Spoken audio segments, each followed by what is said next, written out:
Kung mayroong paaralan na makakatulong sa iyong anak na magbago, ngunit hindi lang ito nagkakahalaga ng milyon-milyong tuition, kundi nagpapalaro pa sa mga bata araw-araw. Papasok mo ba ang iyong anak? Ngayon, ipinapakilala namin sa inyo ang isang pelikula, isang nakahiwalay na paaralan na may mga lihim na walang nakakaalam. 13 na estudyanteng may problema ang itinapon ng kanilang mga magulang sa isang boarding school, kung saan nagaganap ang isang nakakapanindig balahibong pagbabagong anyo sa labanan sa pagitan ng tama at mali, na sumusubok sa likas na pagkatao ng bawat isa. Sa umiikot na pag-ibig at pagkamuhi na nagpapalaking katapatan, ang pinakabang mga kurso, ang pinakakatakot na mahamon na titipon ng kalikasan ng tao, sa madilim na biglang nahilo ang estudyanteng lalaki, habang ang guro naman ay tumatawa ng nakakagalit at sa oras na ito, isang matandang lalaking may puting buhok ang dahan-dahang pumasok sa malabong paningin ng estudyanteng lalaki. At ang estudyanteng lalaki ay nabulong lamang ng isang pangungusap. Ang boarding school ay impyerno, bago tuluyang nawalan ng malay. Ang boarding school ay muling nagsimula ng kanilang 3 taong entrance exam. Ang kakaiba ay hindi ito para sa mga mag-aaral, kundi para sa mga magulang.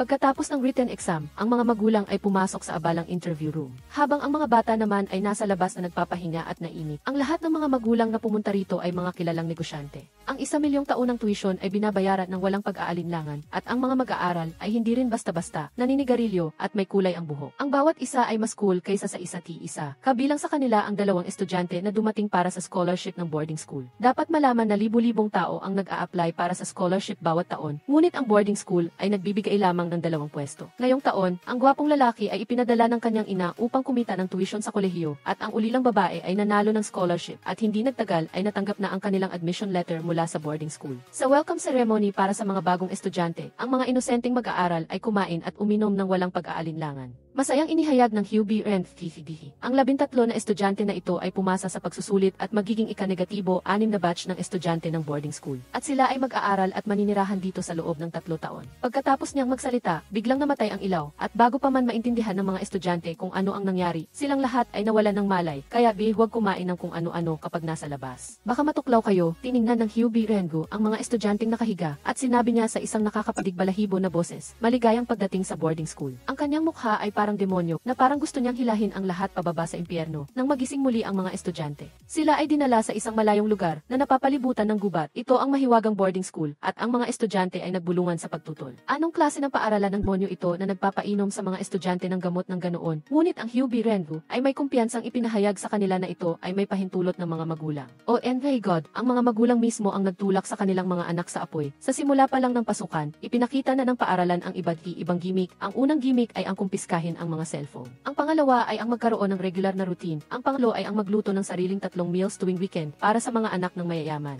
Para sa kanila, ito ay isang ganap na sistema ng bilangguan at ang ilang mga estudyante na hindi makayanan ang buhay na ito ay nagplano na tumakas. Ngunit hindi pinansin ng mga guro ang mga pasaway na ito. Sa halip, pinaparusahan pa nila ang mga mababait na estudyante na pinapahanap sa kanilang mga kaklase at sinabi ng guro na maganda na sila ay isang kolektibo. Ngunit ang totoo ay binubuli lang nila ang mga mababait na tao. Ang mga estudyanteng tumakas ay naglakad ng matagal sa gubat, ngunit hindi nakita ang daan palabas. Ang ilan nagmungkahi na mas ligtas na bumalik sa paaralan, habang ang ilan ay determinado na tumakas mula sa lugar ng demonyo na ito. Pagkatapos ng pagtatalo at paglalaban, nahati sila sa 2 grupo, ang mga bumalik at ang mga nagpatuloy, lalong gumagabi at biglang may narinig na tunog mula sa kailaliman ng gubat na parang tunog ng baboy na kinakatay. Ang mga bumalik ay natakot at tumakbo ng mabilis at nagkataon na nakasalubong nila ang grupo na naghahanap sa kanila. Ngunit nang sila ay matapang na pumunta sa lugar kung saan nanggaling ang ingay upang tingnan, nagkaisa silang bumalik muna sa paaralan. Ngunit ang gubat na ito ay parang isang maze, paano sila makakabalik? Sa kabutihang palad, maingat na minarkahan ni Peinhong ang daan, kaya naibalik niya ng ligtas ang kanyang mga kaibigan. Ngunit pagdating pa lang nila sa paaralan ay pinalayas na sila ng mga guro dahil kailangan pa nilang hanapin ang grupo na nagpatuloy. Sa oras na ito, ang grupo na nagpatuloy ay takot sa gubat at nang mahanap ng grupo na naghahanap ang babaeng estudyante na ligaw mula sa grupo na nagpatuloy. Ang babaeng estudyante ay nasugatan na sa paa at nang ihignasan na nila ang sugatan pabalik sa paaralan, ang magalang na lalaking guro tumayo sa kanilang harapan. Ang lalaking guro ay parang naghahanap ng kayamanan. Sunod-sunod na natagpuan niya ang mga estudyanteng nalo sa gubat. Tiningnan Hubie ang pagod na mga bata, nasiyahan siyang turuan sila ng unang aralin.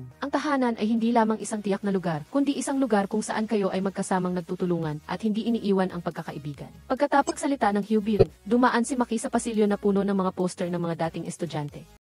Huminto siya sa harap ng poster ng isang gwapong lalaki at ang mga alaala ng pagkabata ay bumalik na parang alon. Noong taon na iyon, ang gwapong lalaking ito ay umiiyak na nagmamakaawa kay Maki na baguhin ang kanyang pangalan. Matapos ibigay ang kwintas sa kanyang kapatid na babae, matatag siyang umalis. Nag-iwan lamang siya ng isang pangungusap sa kanyang kapatid na babae, huwag na huwag kang pumunta sa boarding school. Sa kasalukuyan, ang lalaki na nangako na babalik ay wala pa ring balita. Sa oras na ito, lumapit ang Hugh Ren at sinabi kay Maki na ang gwapong lalaki na ito ay ang paboritong estudyante niya. Nagmamadaling tinanong ni Maki ang kinaroroonan ng gwapong lalaki. Ngunit hindi sumagot ang Hugh Ren at ngumiti lamang ng kakaiba. Kinabukasan, ang mga estudyante ay pinilit na tumakbo ng 1-0 laps. Pagod na pagod ang mga estudyante na parang aso. Sa kabutihang palad, masarap ang almusal na perpektong nagdagdag ng enerhiya para sa mga estudyante at pagkatapos ng almusal, formal na nagsimula ang klase. Ang mga kurso ng boarding school ay hindi lamang pag-aaral mula sa mga libro. Ang unang kurso na inayos ng Hugh Ren para sa kanila ay ang pag-aalaga ng pato. Bawat isa sa 13 na estudyante ay may isang pato. Sa loob ng isang linggo, ang sinumang magpapasakit o magpapamatay ng pato ay paparusahan. Ang mga batang ito ay hindi pa nga kayang alagaan ang sarili nila. Paano pa kaya ang mga pato? Sa kabutihang palad, tila si Ben Hung ay isang master sa pag-aalaga ng pato. Inutusan niya ang lahat na gumawa ng pagkain para sa mga pato. Nagtayo sila ng kulungan ng pato at lahat ay abalang-abala. Ngunit sa kanila ay mayroong 3 estudyante na tamad at gustong makinabang sa pagod ng iba. Nang makita ito ni Fuji, galit siyang humingi ng hustisya sa guro. Ngunit ang guro ay malamig na sinabi sa kanila na lutasin ang problema sa kanilang sarili at ang 3 mayayamang ito ay walang magawa kundi magtrabaho. Ngunit hindi nila gusto ang master sa pag-aalaga ng pato na si Ben Hung. Hindi lang nila sinasadya na pati din si Ben Hung, kundi masama pa nilang sinubuan siya ng pagkain ng pato. Si Ben Hung ay tila na trigger ng isang psychological trauma. Bigla siyang nagtatakbo at nagtalon sa lupa habang yakap ang ulo at sumisigaw, "Huwag niyo akong ikulong."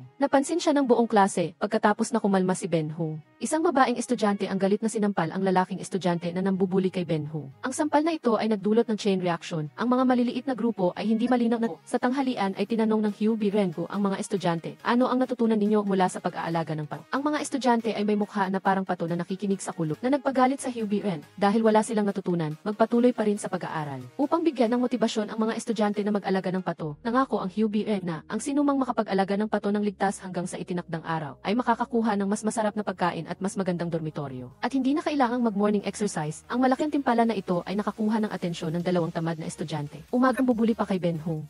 Humingi na ng tulong kay Ben Hung para alagaan ang mga pato. Bagaman nakakainis ang mga tao, ang mga pato ay walang kasalanan at hindi kinaya ng mabait na si Ben Hung ang kanilang pagmamakaawa. Kaya pumayag siya. Sa gabi ay mayroong malakas na kulog at kidlat sa labas. Nag-alala si Ben Hung mapanganib ang mga pato, kaya dali-dali niyang dinala ang 3 maliliit na pato na inalagaan niya sa loob ng bahay. Ang ilang mga lalaking estudyante ay sinasabi na masyadong maingat Ben Hung at ang resulta ay kinabukasan ay nangati sila sa katawan at ang kulungan ng pato ay nasira ng bagyo. Hindi makita ang mga pato at inutusan ng guro ang mga estudyanteng nawala ng pato na lumabas at hanapin ang mga ito ng walang awa. Kung hindi makita, huwag asahan na makakain. Ang gubat ay napakalawak, ang mga pato ay napakaliit. Paano nila mahahanap ang mga pato? Pagkatapos nilang mahirap na hanapin ang 2 pato, nagpasya silang ipatiwala ang trabaho sa isang profesional. Si Ben Hung ay napakahusay mag-alaga ng pato. Kaya sigurado na may paraan siya para mahanap ang mga pato at talagang naging epektibo ang ginawa ni Ben Hung. Ginamit niya ang pagkain para itin at nahanap niya ang lahat ng maliliit na pato. Ang mga estudyante ay tuwang-tuwa at binansagan si Ben Hung na hari ng pato. Sa kabilang banda naman si Maki at ang iba pa. Hindi pa nila alam na nakabalik na ang mga pato sa kulungan. Pumunta sila sa isang ipinagbabawal na lugar at dito nagmula ang nakakapanindig balahibong hiyawan kanina at nang papak na sana ang lahat. Biglang may lumabas na guro mula sa dilim upang pigilan nila at sabay na binalaan sila na huwag na silang pupunta rito sa susunod. Ang eksena ay lumipat. Ang pinaka-sexy na estudyanteng babae sa pelikula na Pag-ibig at Pagkakanulo ay patuloy pa rin sa kanyang lumang libangan, habang ang ibang mga estudyante ay abala sa pagtakbo, siya naman ay abala sa pakikipag-flirt para lang magsaya. Seryoso niyang sinabi sa maliit na lalaki na humalik sa kanya, "Hindi ako seryoso." Gusto ng maliit na lalaki ang kanyang prangka na pag-ugali, kahit na seryoso man siya o hindi, kumain muna, at sa oras na ito, nakita ng babaeng estudyante sa malayo. Tila may patay na pato sa kulungan, ang dalawa ay nag-aalala na pumunta upang tingnan at nagkataon naman. Ang patay na pato ay pag-aari ng maliit na lalaki at kapag patay ang pato, sila ay paparusahan, kaya ano ang dapat nilang gawin? Nilabas ng Hugh Ren ang patay na pato na may seryosong mukha. Ang label sa paa ng pato ay nagpapakita na ito ay pag-aari ni Ben Hung. Nang makita ito ni Ben Hung, paulit-ulit siya misigaw, "Hindi ito ang pato ko." Ngunit ang ebidensya ay napakarami. Nagbigay siya ng isang malaking aralin sa kanila, ang mga tao ay laging nagkakamali. Ngunit dapat tayong magkaroon ng lakas ng loob na aminin ang ating mga pagkakamali. Pagkatapos niyang magsalita, umalis ang Hugh Ren at hindi na pinansin ang mga estudyante. Nanginig ang gwapong lalaki at nang marinig niya ang boses ng kanyang kapatid na babae, bumalik siya sa sarili at paulit-ulit na sinabi, "Pasensya na, ako ang pumatay sa tatay." Sa oras na ito, nanlaki ang mata ni Maki at nalaman niya na nakahiga na ang kanyang tatay sa isang punang dugo. Kinabukasan, masayang nag-aalmusal ang mga estudyante. Bigla nilang napsin ang label sa ilalim ng piraso ng karne. Agad na nagsuka ang mga estudyante. Ang almusal ngayong araw ay ang mga pato na inalagaan nila sa loob ng isang linggo. Hindi makapaniwala ang mga estudyante na nagtanong sa guro, bakit may label ng pato sa ilalim ng karne? Malamig na sumagot ang guro, dahil nagkasala kayo, ito ang parusa para sa inyo. Nagtinginan ang mga estudyante. Anong kasalanan ang nagawa namin? Sabihin mo sa amin. Ang nakakagulat na pag-ugali ng paaralan ay hindi matanggap ng ilang estudyante. Kaya nagpasya silang mag-boycott ng klase bilang protesta. Ngunit bago pa man sila makapagbigay ng excuse, sinuntok na sila ng guro at nabali ang kanilang mga paa. Ang kanilang ginawa ay parang paghagis ng bato. Ang mga estudyante ay walang magawa kundi magpatuloy sa pag-aaral. Ang ikinagulat ng mga estudyante ay ikinulong ng guro sa kasaysayan ang pinto ng silid-aralan. Ang kanyang unang aralin ay ang bigyan ang bawat estudyante ng isang blankong papel at hilingin sa kanila na isulat ang mga pagkakamali na nagawa nila pagkatapos pumasok sa paaralan. Ang ityapo ng dugo sa gabi ay naglalabas matapang moy. Sinundan ng babae ang bakas ng dugo, nakita niya ang kanyang tatay na nakahig sa sahig at nang magising siya mula sa bangungot, natatakot siyang nalaman na oras ng morning exercise. Sinubukan gisingin ang iba pang mga kaklase sa sandali, ngunit mayroon pa ring ilang hindi bumabangon, kaya ang mga nakabangon ay nagulat muna. Hindi inaasahan ng mga estudyante na gagawin ng guro na tumakbo ang mga estudyanteng nasa oras sa halip na ang mga huli. Hanggang sumpleto na ang lahat ay sakalang titigil. Sa panahong ito, ang mga sumusunod sa utos ay ang malas, at nang ang grupo na nasa oras pagod na at hindi na makahinga, ang grupo na huli ay dahan-dahang lumapit sa training ground. Gayunpaman, ang guro ay bigay ng isang malisyosong utos. Ang grupo na huli ay umupo at panoorin ang grupo nasa oras na tumakbo bilang kapalit nila hanggang sa oras na ng almusal. Nakita ng mga estudyante ang nasunod drumstick kanin na himakay at walan sila ng kumain. Ngunit sinabi ng guro sa kanila, kung hindi kayo kain ito ng mga kaklase ninyo na katatapos lang kumain. Sinabi ni Nadil sa Garden na ang paaralan ay nagkakasalungat at sinabi na para mahalin ang isa't isa ang mga estudyante. Hindi ba itong pagpilit lahat na magpatayan? Ngunit naniniwala ang guro na kung talagang mahal ng mga estudyante ang isa't isa, hindi sila dapat magdulot ng problema. Para hindi maapektuhan ang iba pang mga kaklase, sa klase ng matematika, ang matabang guro ng matematika ay tila hindi normal. Inutusan niya ang mga estudyante na tapusin pagsusulit sa loob ng 5 minuto. At kung mayroong hindi makatapos o magkamali, ay magpapatuloy sila sa paggawa hanggang sa tama na ang lahat bago sila makalabas ng klase. Ang mga estudyante ay nagrereklamo at ngayon ay inggit na inggit sila kay Penhung na nakakulong pa rin sa madilim na silid. At sa oras na ito si Penhung ay itinapon ng guro. Siya ay itinapon sa isang silid ng marahas nang makita na hindi siya sumusunod. Binigyan siya ng guro ng isang espesyal na candy. Hindi nagtagal ay lumitaw sa isip ni Penhung ang mga nakakatakot na alaala. Sinasabi ng kanyang tatay ang masasamang salita at kinukulong siya sa madilim na silid kapag hindi siya nasisiyahan. Halos mas si Penhung at nang siya ay nabagabag sa kanyang psychological trauma, gusto nang mamatay, dumatsi na makitwa isa oras. Pagkatapos na aliwin ng kanyang mga kaibigan, dahan-dahang kumalma si Penhung. Si Penhung ay mayroong superhuman na memorya. Naalala niya mga katangian ng bawat maliit na to. Kaya sigurado siya na ang patay na pato ay hindi sa kanila. Nang marinig ito ni White, galit siya. Agad siyang pumunta guro upang makipagtalo. Bakit ninyo kami sinisisi? Ang mga guro ay misteryoso tumawa at sinabi sa kanila, kung sakaling natuklasan nyo ang problema, lutasin nyo ito ng mag-isa. Ang panlilinlang at paninira ng mga guro tumama sa kahinaan ni Y. Ang kanyang pinakamahal na magulang ay nasa gitna. Ang masamang tiyan naman ay sinisiraan si Y. Pinatay niya ang kanyang mga magulang at hindi pinaniwalaan. Umalis si Y sa kanyang mga alaala at ilang mga estudyante ang nag-usap-usap. Ang guro ay nagdudulot ng problema at simula nang makulong si Penhung. Araw-araw pinaparusahan sila at suradong mahilan, biglang mailiwanag pumasok sa kanilang isipan. Sabay-sabay silang nagsabi, may nagsisiba kay Penhung. Pagkatapos magsalita, ang Huey Renf na nagtatago sa dilim ay ngumiti ng may kasiyahan. Kinabukasan, inutusan ng guro ang babaeng estudyante na si Trinay. Utuin si Penhung, si Trintre ang sumira kay Penhung na makulong. Ang ilang mga estudyante ay hindi na makatiis at pinilit ang mga taong nanira kay Penhung na umamin dahil kapag inamin nila ang kanilang mga kasalat, titigil ang parusa. Sa kanayan, nahulaan na ng lahat na sina Trintray at Hugo ang nanira kay Penhung. Sa ilalim nakiusap ng lahat, sa wakas ay umamin na sina Hugo at Trintray. Sila ang nagpalit ng label ni Penhung. Ang katotohanan ay nabunyag na at ang Huey Rengu ay nasiyahan. Mula ngayon, ang parusa ay ganap na magtatapos. Bukod parito, mayroon pang magandang balita ang Huey Rengs. Para sa kanila, ang kanilang mga maliliit na pato ay buhay pa rin. Ang Huey Rengu ay nagpagod ng husto para dito. Ito ay upang turuan lamang sila ng ikatlong aralin, upang magawa ng isang magandang lipunan. Ang pinakamahalagang bagay ay huwag hayaan ang mga inosente na magdusa ng hindi makatarungang parusa. Kung hindi mo pinpansin ang kawalang tarungan, isang araw ang parusa ay babagsak sa iyo. Kinabukasan, formal na itinalaga ng Hugh B. Ren si Maki bilang presidente ng ika-negatibo-6 na batch ng Student Council, at nagtaon naman ang kapatid ni Maki na si Jungon. Siya mismo ang presidente ng ika-negatibo-4 na batch ng Student Council, at noong taon na iyon ay mapit siyang tumutol sa utos ng Hugh B. Ren. Naniniwala siya na ang ipinapagawa ng Hugh B. Ren sa kanya ay pagpatay. Ngunit matapang na sinabi ng Hugh B. Ren na ito ay para sa kinabukasan ng lahat ng nasa boarding school. Bumalik tayo sa kasalukuyan. Ang Hugh B. Rango ay naging maawain at pinahintulutan ang estudyante na umuwi ngayong weekend. Ngunit isang estudyante lamang ang pinapayagan na umuwi. Sino ang maswerteng estudyante na makakakuha pagkakataong ito? Ito ay ganap na nakasalalay sa boto ng mga estudyante. Kinabukasan, inutusan ng guro ang mga estudyante na magsulat ng sulat sa bahay. Nang isulat ni Fuji na may 2 buntot ang mga salitang mahal na tatay sa papel, ang kanyang isipan biglang bumalik sa pamilya na pinapahalagahan ang mga lalaki. Sinabi ng tatay ni Fuji sa kanyang anak na babae na siya ay parang palikuran sa labas ng bahay. Walang ilbi kundi magdulot ng gulo. Si Fuji hindi sumaayon. Ang tatay ni Fuji isang masamang tao na araw-araw ay nakikipag-date sa mga babae.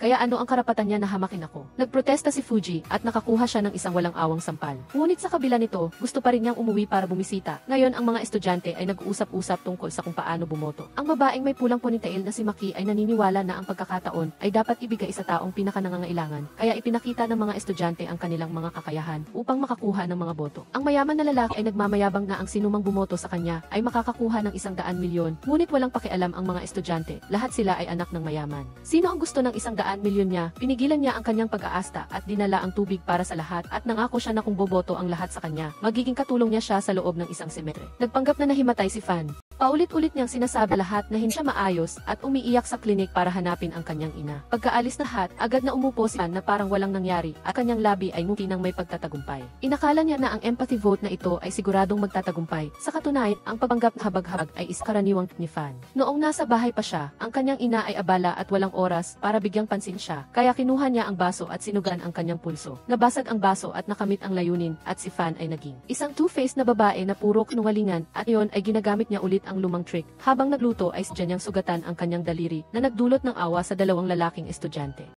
Nakita ni Fuji ang ginawa ni Fan mula sa malayo. Ang kanyang mukha ay puno ng mga tanong. Anong laro ang ginagawa niya? Galit na sinabi ni Fuji kay Fan na huwag siyang maganggap na kawawa para lang makakuha ng boto mula sa lahat. Kailangan ba niya gawin ang trick na ito? Nagpanggap na hindi niya naintindihan si Fan. Sa gitna ng nilang pagtatalo, dumating ang matalik na kaibigan ni Fan na si Bill at nagpafit sa kanyang pagpapanggap. Kinagalit ni Fuji. Pagkatapos, pero sinidensya, paano maniniwala ang hat? Sa sandaling iyon ng pagkaantala, dahan-dahang lumapit ang prinsipal upang mamagitan para sa katarungan. Inilabas niya sa publiko ang isang video na malinaw na nagpapakita na nagpapanggap si Fan na nawalan ng malay. Siya ang sumakit sa sarili at ang mga kaklase niya ay nanlaki ang mga mata sa gulat. Hindi nila inasahan na magiging napakasama ng isang tao. Kahit na si Trintre na laging nagpapanggap ay yumuko at humanga. Si Fan ang tunay na traidor, lumabas na alam ng mga guro na may ugali si Fan na magsinungaling mula sa kanyang ina. Ginamit ng prinsipal ang kataong upang turuan ang mga mag-aaral ng 4 na aralin na pagtanggap sa katotohanan ang tanging daan para hindi masaktan ng mga kasinungalingan pagkatapos ng isang gulo. Ipinahayag ng prinsipal ang pag-alis ng karapat sa pagbisita sa bahay at ang mga estudyante ay bumuntong hininga. Sinusubukan pa rin ni Fan na labanan, sinasabing hindi siya nagsisinungaling, ngunit unti-unting lumayo ang lahat sa kanya. Pagkatapos ng lahat, nakita na ito ng personal at mga taong naloko ay ayaw nang makitungo sa sinungaling ito kahit na na laging nagmalasakit ni Fan ay umiwas sa kanya. Hindi madihan ni Fan, mali na niloko ni Trintre ang lahat dati. Bakit hindi siya kinukonsinti ng mga kaklase, ngunit siya lang ang kinukonsinti? Galit na sinabi ni Fuji, hindi ba sa alam ni Trintre kung paano humingi ng tawad, ngunit hanggang ngayon hindi pa rin humingi ng tawad si Fan sa lahat. Tumalikod si Fan sa pagkabigo at nang muling matagpuan siya ng lahat, nakatayo si Fan sa itaas na palapag. Sa halip na manatiling walang reaksyon, si Tibet, ang cool na lalaki mula sa Meteor Garden, ay nanatiling pinakamalamig sa lahat. Sinabi niya kay Fan ang isang serye ng nakakumbinsing mga salita na nagdulot ng pag-aalinlangan sa kanya. Kaya sinamantala niya ang pagkakataon, mabilis siyang lumapit at niyakap si Fan upang pigilan siya. Ang nakakaantig na drama nito ay sakas ay nagkaroon magandang pagtapos. Pagkatapos kumalma, naglakas loob si Fan na humingi ng tawad sa kanyang matalik na kaibigan na si Dean. Ngunit dahil sa tinatawag na kung ano mo kamahal, ganoon din ang sakit, hindi agad pinatawad ni Dean si Fan. Sa sandaling ito, ang bawat galaw ng mga estudyante ay nasa ilalim ng pagsubaybay ng prinsipal. Nag-aalalang tanong ng guro sa kanya, kailangan ba nating ayusin ang kurikulum? Hindi iba ang ng mga estudyante ngayon kaysa sa mga nauna. Mariing tumanggi ang prinsipal, ang kurikulum ay dapat na sumunod sa plano. Nag-aalala ang guro na ang labis na pagtutok sa mga resulta ay hahantong sa kabiguan. Gaya ng estudyanteng si Dungon mula sa ika-4 na batch, hindi inaasahan na ang salitang ito ay pumukaw sa sakit ng prinsipal. Sumigaw siya ng malakas, ang nangyari kay Dungon ay hindi kabiguan. Kinabukasan, nag-anunsyo ang guro ng isang nakakagulat na balita. Bukas, maghanda kayo ng maayos. Ang mga estudyante ay nalito, hindi pa sila nakakapag-aral ng sapat mula nang pumasok sila sa paaralan. Paano sila makaka-exam? Nakikita ang pagkabigo ng mga estudyante, nagbigay ang prinsipal ng isang dahilan na magpapasigla sa kanila. Ang sinumang makakapasa sa pagsusulit ay makakapaglaro ng telepono. Ang lahat sa lugar na ito na parang kulungan ay malapit ng mabaliw, kaya kailangan nilang gawin ang lahat para sa telepono. Ang pagsusulit ay nahahati sa 3 round. Tanging ang mga makakapasa sa round na ito ang may karapatang makapasok sa susunod na round. Sa panahon ng pagsusulit, maaaring gamitin ng mga estudyante ang lahat ng paraan, ngunit sa huli, isa lamang estudyante ang makakatanggap ng gantimpala. Pinalakas ng prinsipal ang loob ng mga estudyante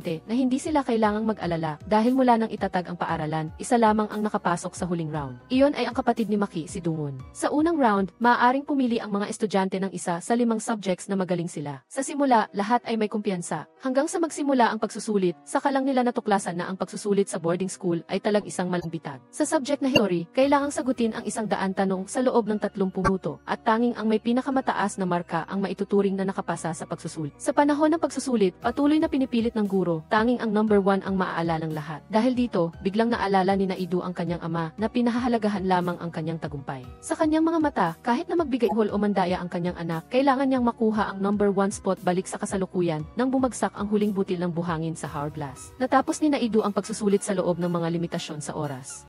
Sa larangan ng courts, ang mga estudyante ay kailangang tumakdamang upang butan ang guro upang makapasa, ngunit ang guro ay tumatakbo ng imbilis ng kita. Hindi nila siya maabutan at nang mapagod na ang lawang lalaki, ang guro ay nananati puno ng lakas. Tunay ngang isa siyang national level athlete. Sa klase sa Ingles, hiniling ng guro sa mga estudyante napin ang unahing ideya isang artikulo sa loob ng isang oras. Ngunit ang buong artikulo ay isang ng mga pangus kung hindi nila maintindihan kung ano ang kanilang binabasa, paano sila kakagawa ng reading prehension. Iminungkahi ni Tib, kung hindi tayo maaaring lumaban ng mag-isa, tulungan tayo para sa kapakinabangan ng lahat.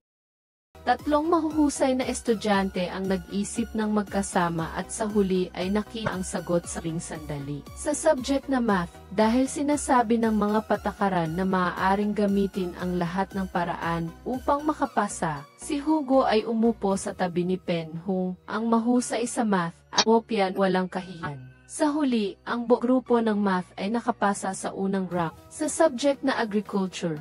At ang mga nakapasa sa pagsusulit ay mabilis na pumasok sa ikalawang round. Ang round na ito ay medyo mas madali at ito ay kahawig ng laro ng musical chairs na alam ng lahat. Ang mga patakaran ay ang paghahanap ng upuan bago matapos ang musika at ang sinumang hindi makahanap ng upuan ay matatanggal. Ang pagsusulit ay may kabuuang 3 round at bawat round ay unti-unting mababawasan ang bilang ng mga upuan. Nang magsimula ang pagsusulit, nagulat ang mga estudyante at lumitaw ang isang madugong eksena at sa huli ay asawang Trintray at Hugo na lamang ang nag-aagawan para huling upuan. Bago ang pagsusulit, hindi na pinag-uusapan ang tungkol sa mga relasyon at walang pag-aatubiling inagaw ni Hugo ang upuan. Hinimok niya si Trintray na kunin ang upuan ni Fan.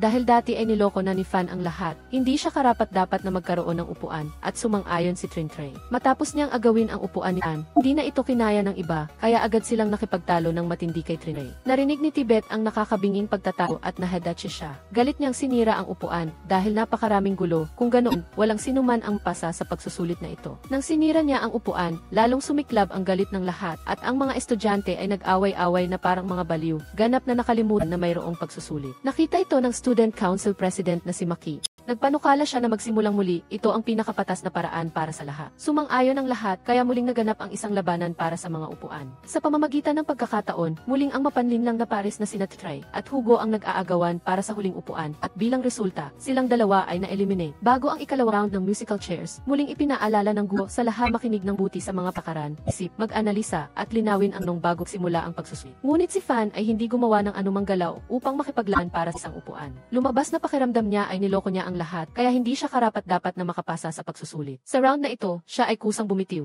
Sa ikatlong round, isa na lamang upuan ang natira, nang idiniin ng guro ang mga patakaran at sinabi na mayroong maraming paraan upang makapasa sa pagsusulang magkasama. Pagkarinig nito, napaisip si Maki. Nang tumunog ang kampana, biglang pinigilan ni Maki ang lahat na makipag-agawan para sa upuan at siya ay bumagsak sa lupa, naliwanagan. Masayang sinabi niya sa lahat ang sikreto ng pagpasa, na sa simula hanggang sa huli, sinabi ng guro na maghanap ng upuan bago huminto ang musika, ngunit hindi niya sinabi na kailangan nating umupo sa upuan. Sa madaling salita, kailangan lang nilang umupo at hindi mahalaga kung saan sila upo. Pinalakpakan ng guro si Maki para sa kanyang mahusay na paglutas. Lahat sila ay nakapasa at ang huling round ay pinangasiwaan mismo ng prinsipal. Ang kanyang tanong ay napakasimple, kailangan lang sagutin ng mga estudyante ang kanyang tanong at may 1 oras ang mga kalahok upang mahanap ang sagot gamit ang anumang paraan. Hawak ng mga estudyante ang papel na ipinamahagi ng prinsipal at nagkatinginan sila ng naguguluhan. Maliwanag na ito ay isang blankong papel. Naisip ng mga estudyante na mayroong nakatagong kahulugan sa papel. Kaya may gumamit ng tubig upang ibabad ang papel, may nagsunog nito at may gumamit ng ultraviolet light. Sinubukan nila ang lahat ng paraan, ngunit hindi pa rin nila ma-decode ang misteryo ng papel.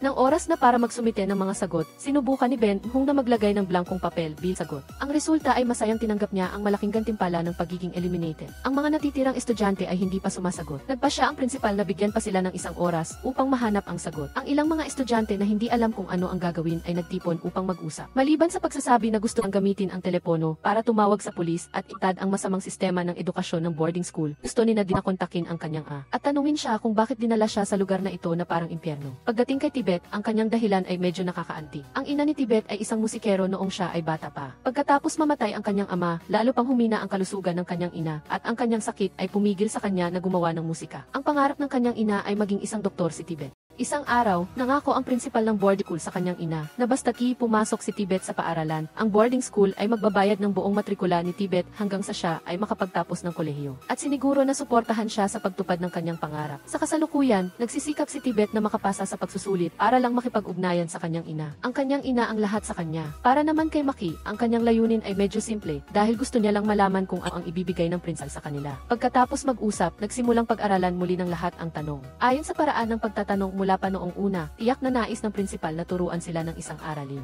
Bukod pa rito, lahat ng mga tanong ay ginawa ng mga guro, kaya matanggahinlaan ni Tibet na kailangan lang nilang ibigay ang blankong papel sa prinsipal para magtanong siya doon. Nang matukoy na ang ideya, nagpa siya silang gawin ito. Sinabi nila sa prinsipal na ang blankong papel ay kumakatawan sa mga estudyante ng school at ang kailangan nilang sagutin ay depende sa kung ano ang gusto ng prinsipal na ituro sa kanila. Lubos na nasiyahan ang prinsipal sa sagot na ito. Ang kanyang huling tanong ay, hayaan ang mga estudyante na magdesisyon sino gagamit ng telepono. Pagkatapos ng isang tapat na pag-uusap, sumang-ayon ang lahat na dapat makuha ni Tibet ang gantimpala.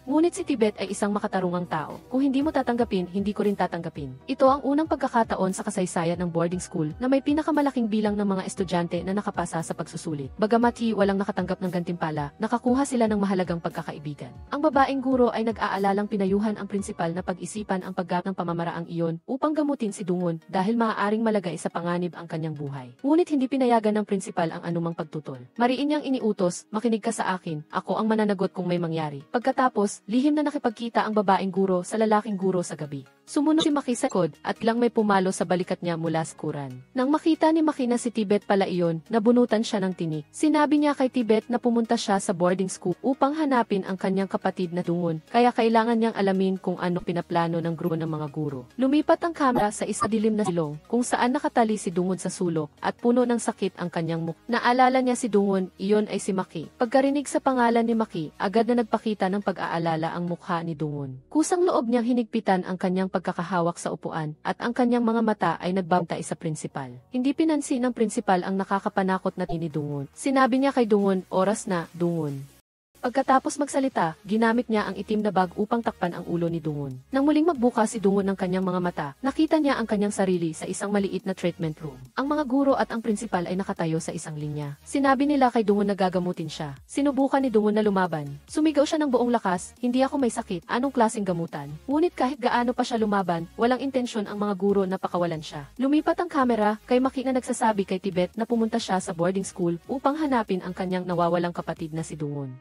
Matapos mag-isip ng mabuti, nagpa siya si Tibet na tulungan si Maki sa susunod na araw. Pagkatapos ng lahat, mas malakas ang maraming tao. Tumawa si Wai sa tabi nila, parang gustong-gusto niya silang pagtambalin. Mas matamis ang magkarelasyon ni Maki at Naidu, sabi ni Wai. Sa tabi nila, ang vice principal ay pinapanood ang bawat galaw ng mga estudyante habang nagsusulat sa kanyang notebook. Sa kabilang banda, naglalandian sina Hugo Trintre at nahuli sila ng vice principal. Kinabukasan, ang mahigpit na vice principal ay naglabas ng bagong panuntunan na ipinagbabawal ang pag-ibigan sa paaralan. Agad na tumutol ang mga estudyante, hindi kami halaman, paano kami magiging walang damdamin. Ang mga lalaki at babae ay nasa kasagsagan ng kanilang kabataan. Napaka-inhumano na huwag payagan ang pag-ibigan, lalo na si Trintre, na nangako na makikipagtalik lahat ng mga lalaking estudyante sa parehong batch. Naramdaman ni Bill na ang mga salita ni Trintre ay nagbigay sa kanya ng panibagong pananaw. Hindi ba nagde-date na si Trintre at Hugo? Bakit gusto pa niyang makipagtalik sa iba pang mga lalaking estudyante? Sa mata ni Trintre, siya at si Hugo ay nasa getting to know stage pa lamang at wala siyang balak na seryosong makipagsanuman. Baliw na baliw si Fuji sa narinig niya sa harap ng ugaling ito na gusto ni Trintre na mangakit ng maraming lalaki at makipag-flirt. Kinabukasan, hindi pinansin ni Trintre ang group assignment at iniisip lang kung paano niya liligawan ang mga gwapong lalaki. Hindi na makayanan ni Fuji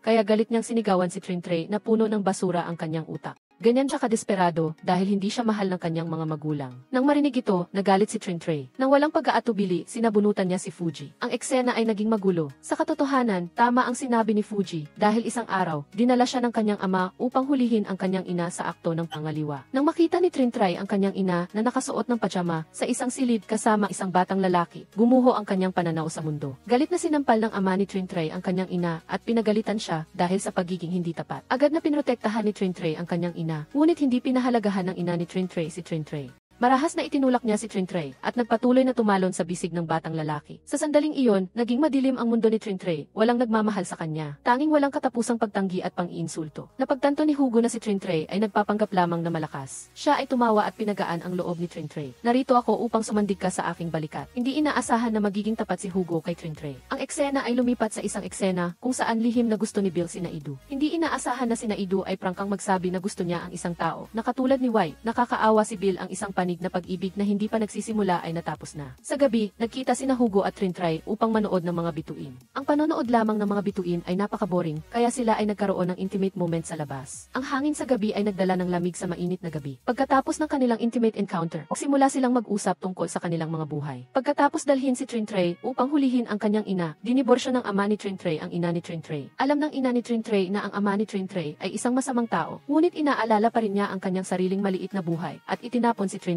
sa kanyang ama. Araw-araw, sinasaktan at sinisigawan ng ama ni Trintre si Trintre. Nang marito ni Hugo, naisip niya ang kanyang pamilya. Ang kanyang mga magulang ay mahal lamang ang kanyang kapatid na lalaki, ngunit ang kanyang kapatid na lalaki ay sa kasamaang palad ay pumanaw. Sinabi ng hat na pinatay ni Hugo ang kapatid, at naramdaman din ni Hugo na mas mabuti pang siya na lang namatay kaysa magdusa ng ganoon. Dalawang bata walang pagmamahal ang nagkapan upang magbigay init sa ilalim ng bituing kalangitan, habang sa dilim, ang guro ay nakakunot ang noo at nakating sa kanit. At nang tahimik ang gabi, ang guro ay maihawak na Trintre sa kaliwang kamay at Hugo sa kanang kamay. Dahil nilabag nila ang panuntunan ng pagbabawal ng pag-ibigan sa paaralan, kailangan silang dalawa na sumailalim sa parusa ng pagkulong. Gayunpaman, ang dalawang matigas ang ulo na ito ay hisusunod ng maayos. Sila ay nagtulungan upang talunin ang guro, inagaw ang kotse at tumakas patungo sa gubat.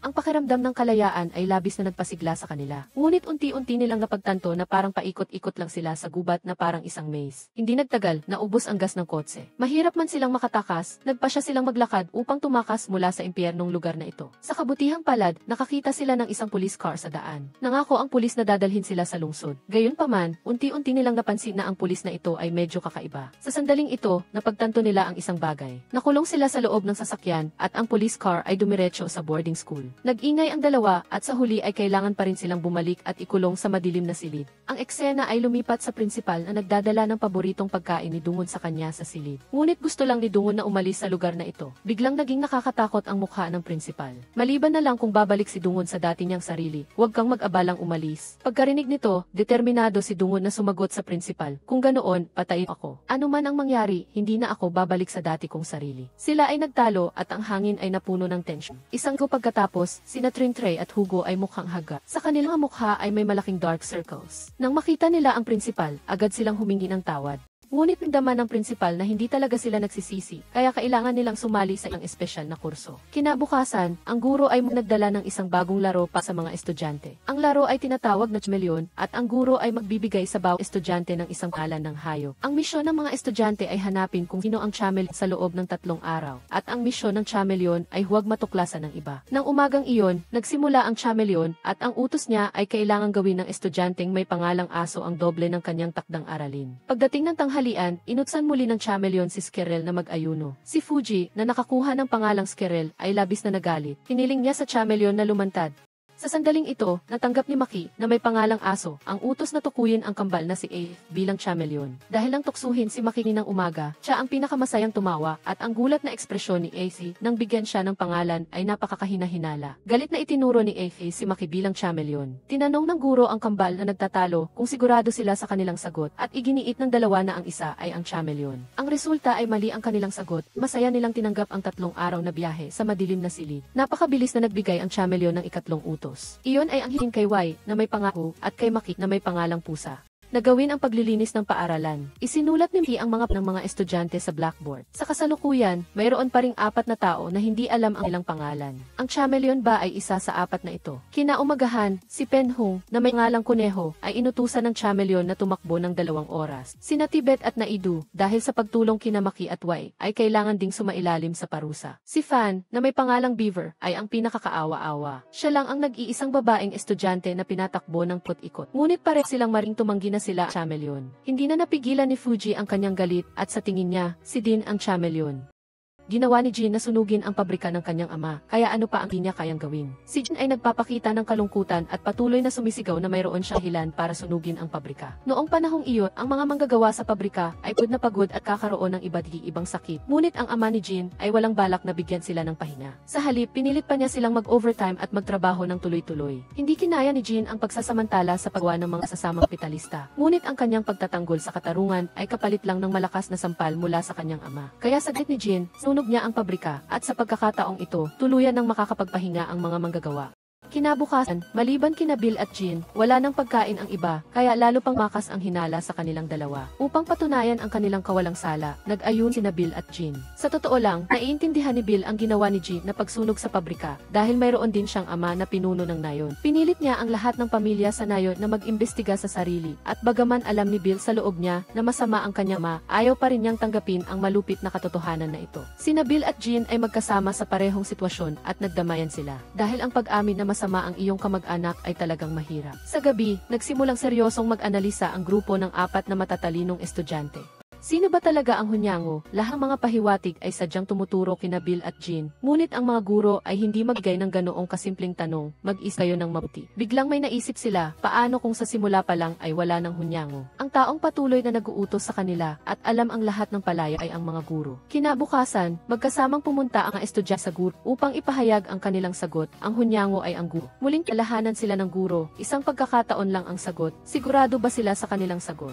Nagpumilit ang mga estudyante na walang estudyante ang makakagawa ng masasamang bagay na ginagawa ng hunyango, kahit na paminsan-minsan ay nagkakaroon sila ng maliliit na hindi pagkakaunawaan. Hindi nila sasaktan ang kanilang mga kaibigan ng ganoon. Kaya siguradong ang taong malupit na gumawa nito sa mga estudyante ay ang guro. Pagkatapos ng ilang sandali ng paghihintay, inanunsyo ng guro na tama ang kanilang sagot. Ang premyo sa pagiging panalo sa laro ay makakatanggap sila ng sulat mula sa bahay, at sa pagkakataong ito ay pinalaya na rin sina Trintry at Hugo. Ngunit mukhang kinain ng zombie ang kanilang utak, at wala silang imik. Hindi pa nila naitanong kung ano ang nangyari. Ngunti dito pagkatapos ay dinala ng guro ang kahon ng sulat mula sa bahay. Sabik na binuksan ni Wa ang kahon, ngunit sa kasamaang palad, walang laman ang loob, walang magulang na sumulat sa kanila. Naramdaman ng prinsipal na ang klase ng mga estudyanteng ito ay may pambihirang potensyal, kaya inutusan niya ang guro sa palsan na mabilis na maghanda ng bagong laro. Sa pag-asa na ang laro ng guro sa palakasan ay maaalala ng mga estudyante habang buhay. Pagkatapos magsalita, umiti ng malamig ang prinsipal. Sa panig ng mga estudyante, mula nang pinalaya sina Hugo at Trey mula sa kanilang espesyal na kurso, pareho silang naging kakaiba. Si Hugo ay nagigising sa kalagitnaan ng gabi upang mag-sleepwalk. Nanlalaki ang kanyang mga mata at paulit-ulit na sumisigaw ng treatment room.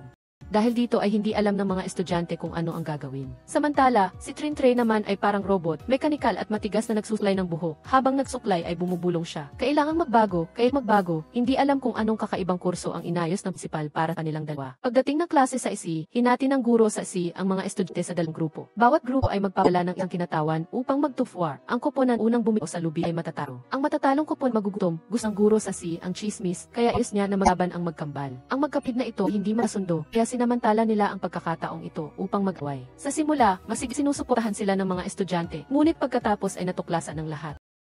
Napuno ng matinding galit ang dalawa, kaya hindi pinahintulutan ng guro sa palakasan ang mga estudyante na awatin sila. Dahil dito, na sinuntok ni Nadir sa mukha ang guro, kaya ang grupo ng 4 na matatalinong estudyante na pumigil sa kanila ay pinarusahan ng detention dahil paglabag sa mga pakaran. Gusto makita ng guro sa ISI kung ang 4 na pinakamatalinong tao sa grupo ay ikukulong, gaano kalaking problema ang idudulot ng mga natitirang estudyante na walang nuno. Sa kabilang banda, labis na curious ang mga estudyante. Bakit ganun na lang ang pagkamuhi ng magkambal sa isa't isa? Hindi ba dapat mamahalan ang magkambal? Kailangang sabihin na ang magkambal na ito ay may kakaibang pamilya.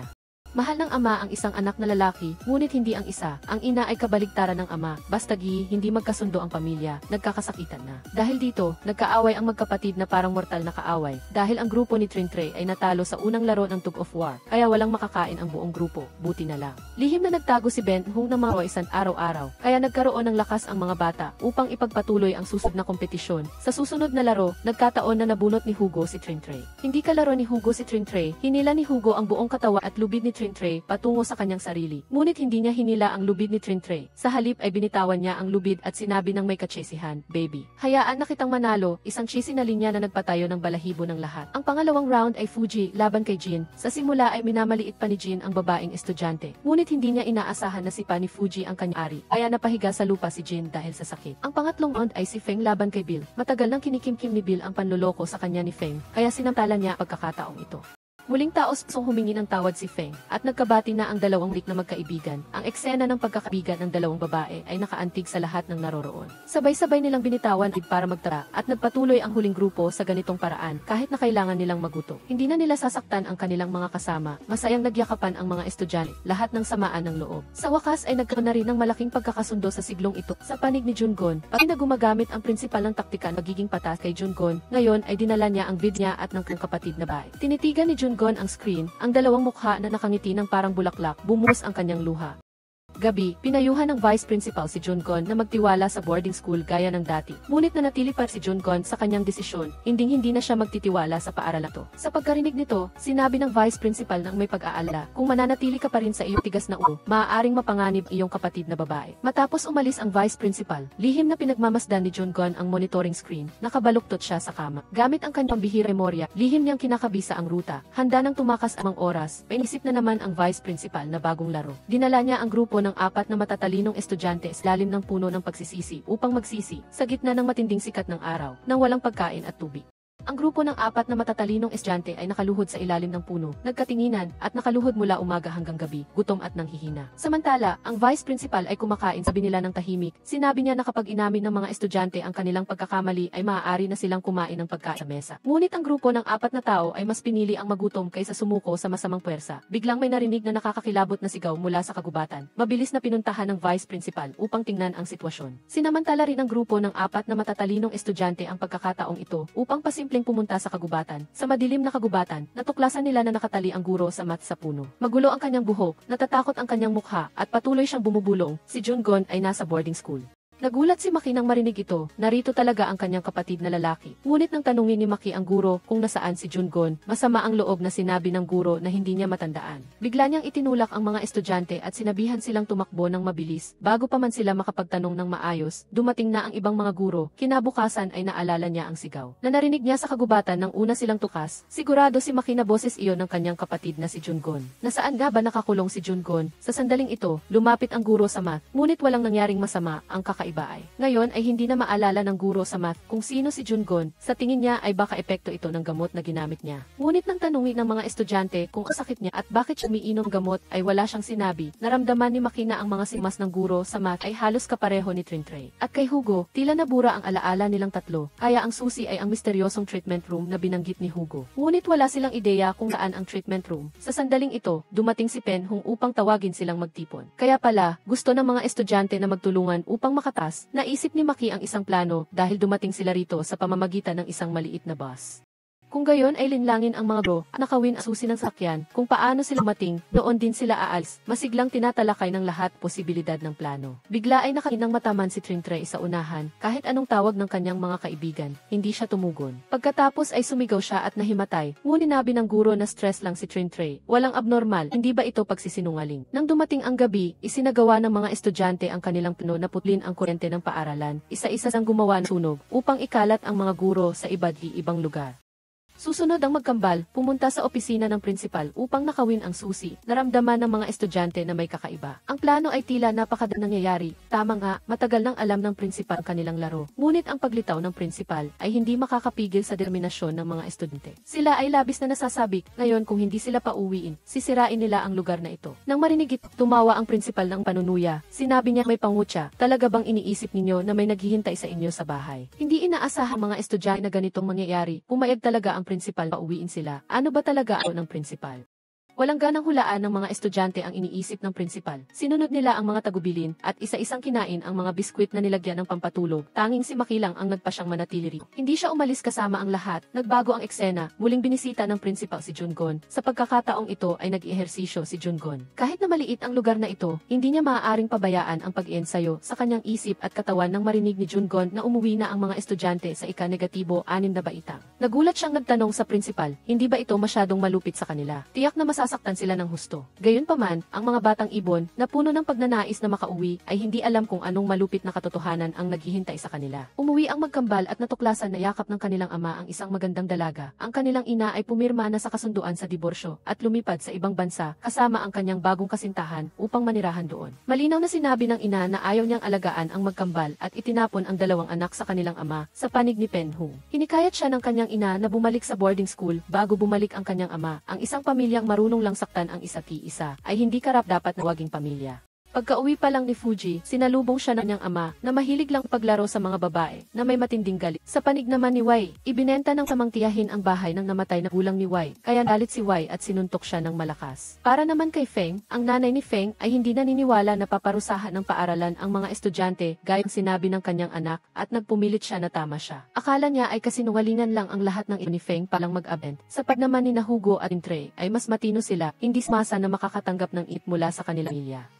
Inihanda ni Trintrey na ihalo ang ilang bagay at tumakas kasama si Hugo patungo sa Pattaya, ngunit hindi inaasahan na nahuli siya ng kanyang ama at si Trintrey ay binugbog ng inaasahan. Para naman kay Nadir, mahigpit siyang pinabalik ng kanyang ama sa paaralan dahil sayang lang ang oras niya sa labas, samantala sa panig ni Bill ang ama niyang pinulang nayon ay mapang-abuso na nagdulot ng matinding lit sa mga taga-nayon. Binabato nila at sinisigawan ang bahay niya araw-araw at hirin maganda ang sitwasyon sa panig ni Trintrey. Nakaupo siyang mag-isa sa tumpok ng basura dahil sinabi ng kanyang ama na basura siya, samantala umuwi si Tibet. Ang nanay na lagi niyang naaalala ay naging itim at puting larawan na. Mula ngayon ay wala na siyang pamilya, ang mga bata na puno ng pag-asa sa pag-uwi. Ngunit nang sila ay umuwi, natuklasan nila na ang lugar na kanilang inaasam-asam ay hindi na pala bahay. Kaya pala mula sa sandaling dinala sila sa boarding school ay tinalikuran na sila ng kanilang pamilya. Ipinahayag ni Dungwon ang kanyang pakikiramay sa mga mas nakababata dahil alam niya ng buo na ang mga batang dinadala sa boarding school ay mga batang hindi kailangan. Nagmakaawa si Dungwon sa guro na palayain siya dahil ang lugar na ito ay naging isang lugar.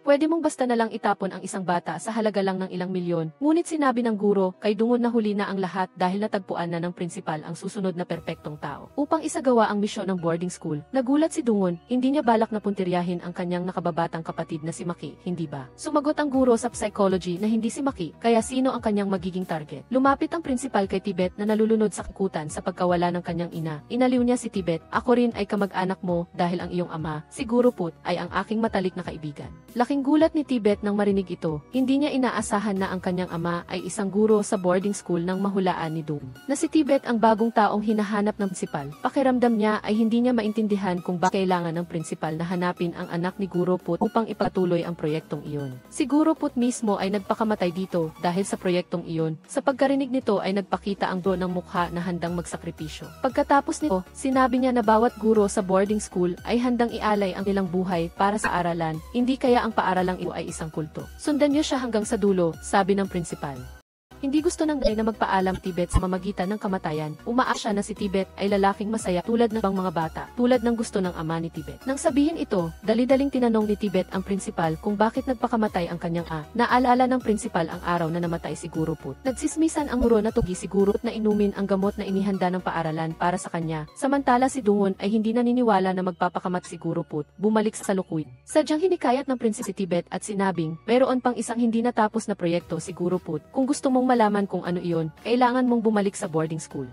Napansin ng lalaking guro na naglilibot si Maki sa gusali sa hating gabi, kaya personal niya itong inihatid pabalik sa kanyang kwarto. Naghinala si Maki na nag-aalala ang lalaking guro na matuklasan niya ang isang lihim na hindi dapat ibunyag. Ngunit hindi inaasahan na sinabi ng guro, hindi ako takot na may matuklasan ka. Sa kabaliktaran, gusto kong may matuklan ka. Pagkatapos magsalita, iwan ang lalaking guro kay Maki ng isang nakakilabot ng ngiti. Sa kabilang banda naman, ang mga estudyante na sumisigaw na umuwi kahapon, ngayon ay malungkot na nagtiyon sa tabi ng bus ng paaralan. Pagkatapos masamang pag-uwi na saka lang nila natuklasan na bukod sa paaralang ito na parang bilangguan, wala na pala silang tahanan na mauwian. Ito ay isang trahedya ng pamilya at isa ring kalungkutan ng lipunan, isang grupo ng mga taong malungkot na bumalik sa boarding school. Masiglang sinabi ng prinsipal sa mga estudyante na ang edukasyon ng boarding school ay malupit upang turuan kayong harapin ng matapang ang mas malit na mundo sa labas. Mula pa sa simula, kayo ay mga batang tinukuran na ng ilang pamilya. Dito ay maaari kayong magkaroon ng tunay na pagkakaibigan at pagmamahal na hindi nyo kailan makukuha mula sa pamilya. Sa gabi, sinabi ni Pen Hung sa lahat na napanood na niya ang video Jungo na nakikipag-usap sa mga guro sa library, kaya pumasok sila sa library ng hating gabi.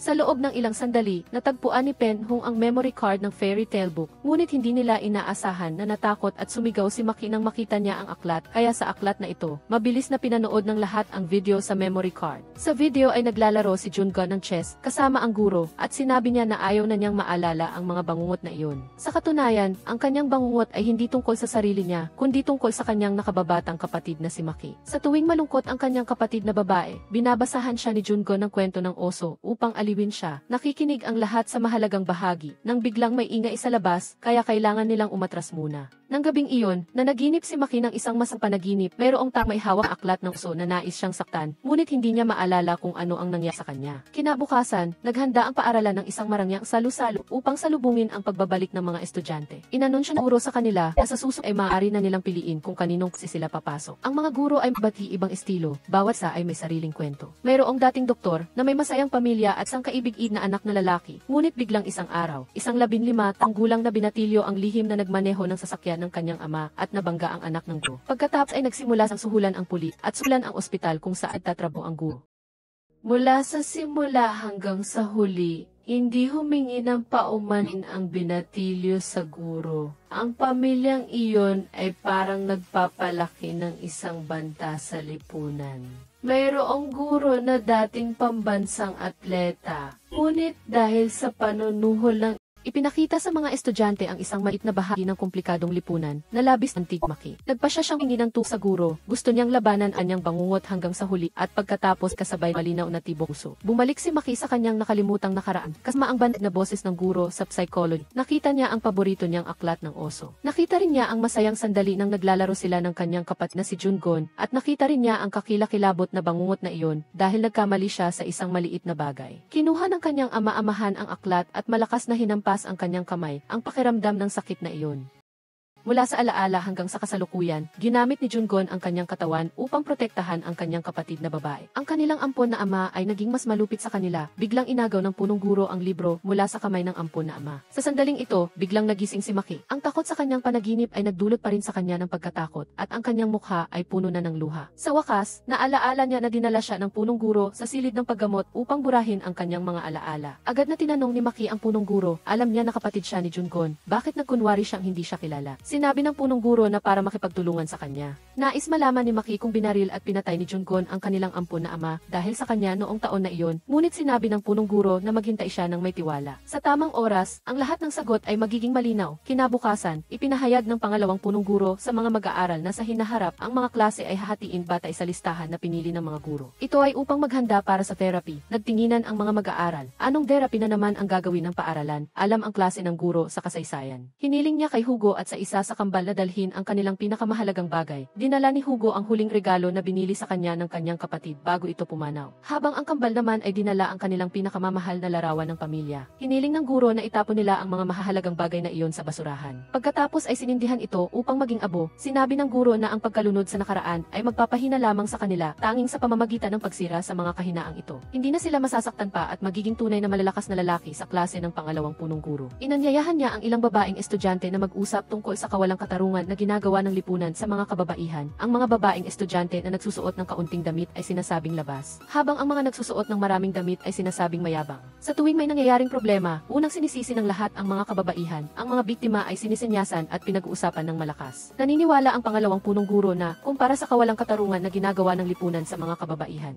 ang mas malungkot ay ang mga kababaihan na kusang loob na pinahihirapan. Malinaw na may kalayaan ang mga kababaihan na maging sarili nila, ngunit kailangan nilang mamuhay sa loob ng mga hangganan na itinakda ng mga kalalakihan. Inaasahan ng pangalawang punong guro na maging matatag ang mga babaeng estudyante sa kanilang paniniwala, maniwala sa kanilang sariling halaga upang baguhin ang mapang-api at bulok na lipunan. Sa klase ng guro sa matematika, pinili niya si Feng at Ben Hung. Nararamdaman ni Feng na pinalayas siya sa kanyang tahanan, tulad ng batang babaeng nagbebenta ng pusporo na walang nagmamalasakit, maaari lamang umasa sa pagsisindi ng puspor. Upang balikan ang magagandang araw sa nakaraan, tiniyak ni Ben Hung kay Feng na, nandito kami, hindi ka magiging miserable tulad ng batang babaeng nagbebenta ng pusporo. Nararamdaman ni Ben Hung na siya ay tulad isang napilipit na croissant kapag bubili ng croissant. Karaniwang pinipili ng mga tao ang magagandang tinapay, ngunit hindi nila alam na ang napilipit na croissant ay masarap din. Tinapos ng guro sa matematika na lahat ng bagay ay maihalaga. Hindi natin kailangang bigyan ng kahulugan ng iba, huwag pansinin ang paghatol ng iba. Ang grupo ng 4 na tatalinong estudyante ay inilagay sa pusin ng guro sa sikolohiya. Sinimulan ng guro na pakinin sila ng maliliit na tinapay na may gamot. Nang buksan ni Wai ang kanyang mga mata, natuklasan niya na sila ay taimtim na nakayuko sa paanan puno ng pagsisisi. Ibinuhos nila ang lahat ng sakit sa kanilang puso sa guro habang nasa ilalim ng hypnosis. Na-curious sila kung dati ba ay naging abnormal din si Trintrey at Hugo dahil sa pagkain ng tinapay. Ang misteryosong guro ay sinabi sa kanila na kumain sila ng bagay na mas malakas pa kaysa sa tinapay. Sa parehong oras, inudyok ng guro sa kasaysayan ang mga mag-aaral na kumain ng jelly. Sa kabilang dako, binigyan ng guro sa sikolohiya ang guro sa matematika ng isang piraso ng candy. Tinanong niya ang guro sa matematika kung naaalala niya kung sino ang kasama niya sa gubat noong gabing iyon. Umiti ang guro sa matematika at sinabing hindi ba ikaw iyon. Pagkatapos nito, nagpalitan sila ng isang lihim ng ngiti. Nang tumunog ang kampana ng 12:00 ng hating gabi, ang ilang babaeng estudyante ay tumalon na parang mga zombie. Nag-snap ng mga daliri ang pangalawang punong guro at ang mga babaeng estudyante ay sumunod sa ritmo ng pag-snap ng daliri patungo sa gubat. Naghihintay sa kanila ang punong guro at ilang guro dito. Sila ang mga babaeng estudyante na pinili para sa therapy ngayong gabi at si Fuji ang magiging test subject number 1. Dinala ng guro sa kasaysayan si Fuji sa silid ng paggamot. Ipinasuot niya kay Fuji ang isang komplikadong kagamitan sa paggamot. Pagkatapos, ang mga sexist na salita ng masamang lalaki ay pumuno sa isipan ni Fuji. Paulit-ulit siyang inaakit ng guro, kailangan mong magbago, kailangan mong maghiganti. Pagkatapos marinig ito, naging galit ang mga mata ni Fuji at ninatngat niya ang kanyang ngipin habang inuulit. Kaya kong magbago, kaya kong maghiganti. Nang dalhin ng guro sa buhay ang pagkain kay Dungon, inanyayahan siya ni Dungon na makipag-usap. Pinapakilos ni Dungon ang lugaw ng may ritmo. Ang tunog ng kutsara na kumakalat sa gilid ng mangkok ay naging isang hipnotiko na ritmo. Ginabayan ni Dungon ang guro sa buhay. Naalaala ang multong kanyang ama, bata pa siya. Takot na takot siyang nagtago sa ilalim ng lamesa. Mabilis na sinamantala ni Dungon ang pagkakataon na makatakas. Hindi niya inaasahan na haharangin ng punong guro ang kanyang daan. Si Dungon ay tunay na mahusay na disipulo niya. Ang sining ng hypnosis ay umabot sa ans ng pagiging supernatural, ngunit hindi siya mayag na makipagtungan sa pamaraan ng pamot ng boarding school, kaya ang tanging paraan ang pagkakulong. Kung magiging matigrin si Maki tulad ni Dungon, makukulong din siya tulad niya. Noong gabing iyon, binabika ni Dungon ang ruta ng pagtakas. Pumasok ang guro sa sikolohiya at tinanong si Dungon. Sa tingin mo, kaya mo bang pigilan ang punong guro? Kumpiyansang sumagot si Dungon na kaya niya. Kaya nagdesisyon ang guro sa sikolohiya at sinabing tutulungan kitang makatakas mula sa boarding school. Bumalik sa 6 na taon ang nakalipas, si Dungon at Zero ang dalawang estudyante na may pinakamahusay na performance sa ika-negatibo 4 na batch. Tuwang-tuwa ang punong guro, nang si Dungon ay 16 na taong gulang pa lamang ay natutunan na niya ang sining ng hypnosis. Biglang lumitaw ang lasing na ampon na ama ni Dungon at itinuro ang kanyang 5 daliri. Siya ang may-ari ng boarding school. Maging ang punong guro ay walang magawa nagawa sa kanya. Hiniling ng ampon na ama kay Dungon na makipag-ugnayan kay Zero dahil ito ay kapakipakinabang para sa kanyang negosyo. Bumalik sa kasalukuyan. Ang dahilan kung bakit pumayag ang guro sa psikolohiya na tulungan si Dungon ay dahil sa pakiramdam niya na ang punong guro ngayon at noon ay magkaiba sa bawat aspeto. Napansin ito ni Dungon mula nang utusan siya ng punong guro na patayin ang kanyang ampon na ama. Dati-rati, sinabi ng punong guro, ang paggamit ng puwersa upang kontrolin ang puwersa ay suli ay gagawing demonyo sa atin. Ngunit ang punong guro ngayon ay tila nasisiyahan sa pakiramdam ng paghihiganti. Na-curious ang guro sa psikolohiya, hindi niya alam kung gaalaki ang galit na kinikimkim ng punong guro. Araw-araw, may nawawalang mga estudyante, nag-alala si Nadil para sa babaeng estudyante sa labas na gusto niya, kaya lihim siyang naging bodyguard niya. Sa kabilang banda, sinamantala ni Tibet at Maki ang pagkawala ng mga guro upang makapasok sa silid ng punong guro. Nahulaan nila na ang pinakamapanganib na lugar ay ang pinakaligtas na lugar. Marahil si Dungon ay nakakulong dito, hindi sila nabigo. Natagpuan nila talaga ang mekanismo upang buksan ang lihim na silid. Narinig ni Dungon sa lihim na silid tunog ng pagbubukas ng pinto, kaya agad siyang bumangon, ngunit bago pa man makapasok si Maki. Lumitaw ang punong guro upang alisin ang pagdududa ni Maki, kaya sinabi niya sa kanya na ito ang lihim na silid ng kanyang ampon na ama, na dati ay may-ari ng boarding school. Ang biglaang impormasyon ay nagdulot katakot kay Maki. Lihim na umatras siya at sinaid sa gitna ng sigaw ng punong guro. Ang dalawa ay pinarusahan na lumuhod sa ilalim ng puno ng pagsisisi sa loob ng isang buong gabi. Sinamantala ni Maki ang pagkakataon upang tanungin ang pangalawang punong guro kung bakit nagsama-sama ang punong guro at ang ampon na ama upang magbukas ng boarding school. Sabik na tinanong ng punong guro ang guro sa psikolohiya kung kailan maaaring simulan ang plano sa mga estudyante. Siya ay atat-atat na magsimulang magganti anuman ang payo ng babaeng guro sa punong guro. Ang punong guro ay determinado pa rin na isagaw plano oras. Pagkatapos, pumatok ang punong guro sa lihim silid at nakipag-usap kay Jungon. Sinabi niya na ang orihinal na layunin sa pagtatatag boarding school ay dahil sa pag-ibig. At ang orihinal na layunin na ito ay nagmula sa lihim na silid na ito. Kinukwento ng punong guro kay Jungon ang kwento noong 1980.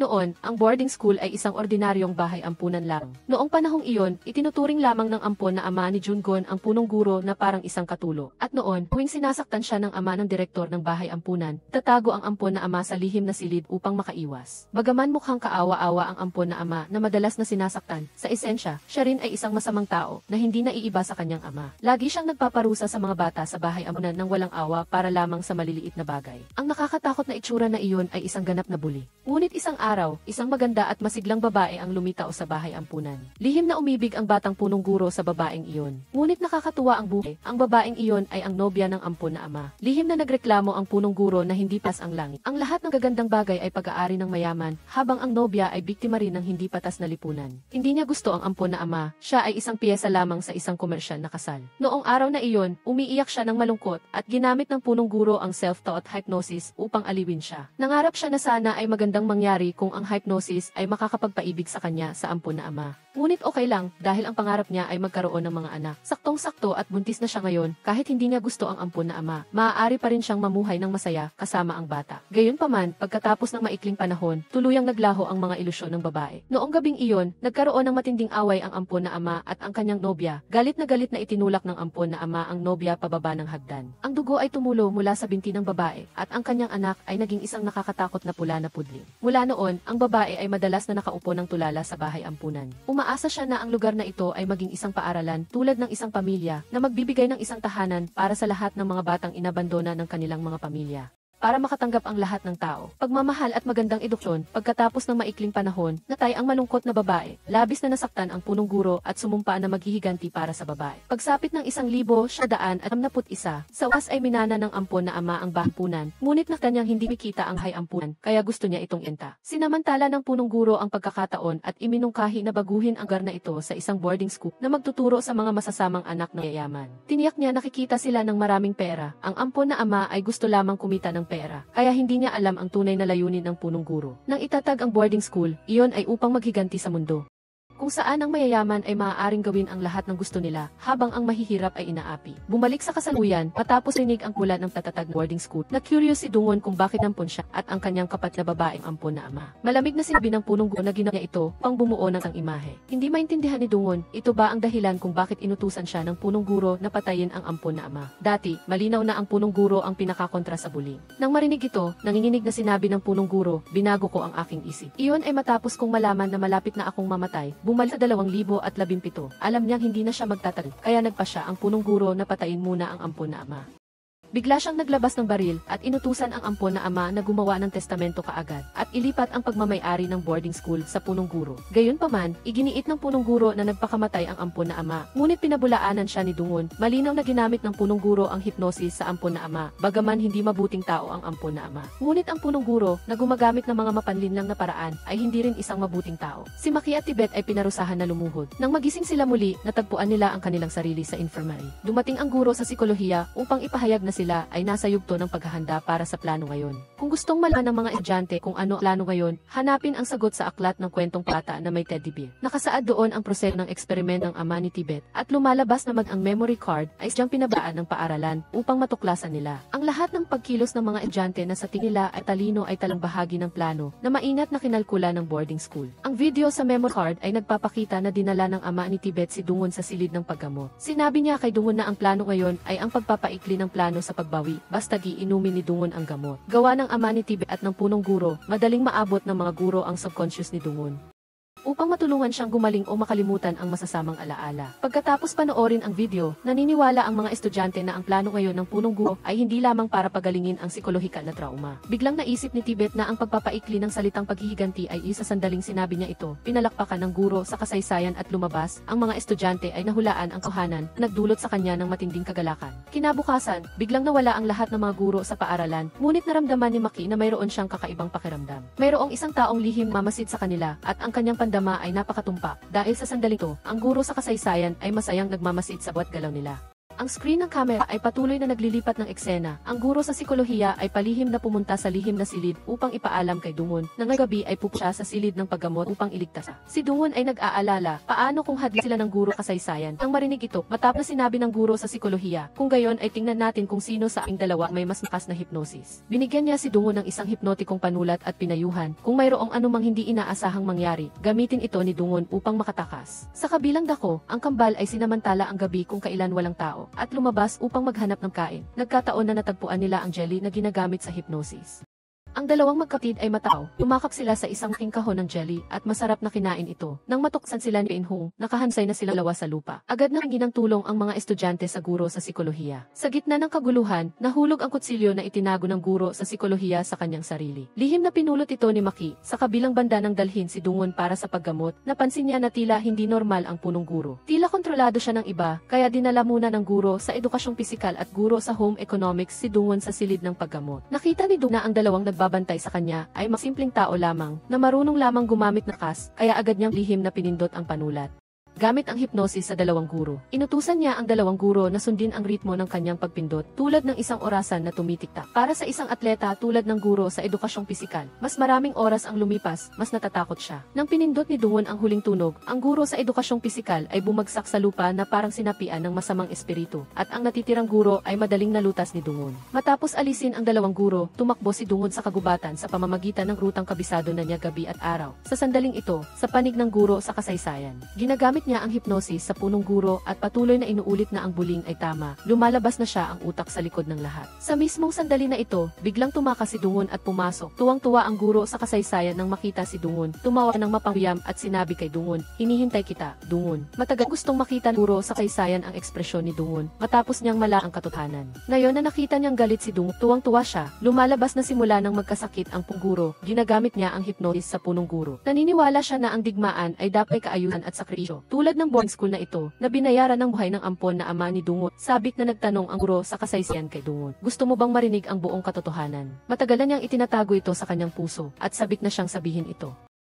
Bumalik sa 2017, nakita ng na ama ni Dungon na ang boarding school, na tumatanggap lamang 13 estudyante sa bawat pagkakataon, ay kumikita napakalit na pera kung tatanggap sila ng 100 estudyante. Hindi ba mas malaki ang kikitain nila? Ngunit ang kurikulum na dinisenyo ng punong guro ay magiging pinaka-epektibo lamang kapag ang bilang ng mga estudyante ay 13. Kung palawakin ang tanggap, ito ay sasalungat sa moto ng boarding school. Walang pakialam ang ampon na ama anumang to. Ang kumita lamang ng pera ang tanging katotohanan. Galit na galit ang punong kaya lumalang kanyang sakit. Siyang maihawa baso ng at nagreklamo sa gubat. Bakit ang baso at tulad ng ampon na ama ay maaaring magkaroon ng lahat?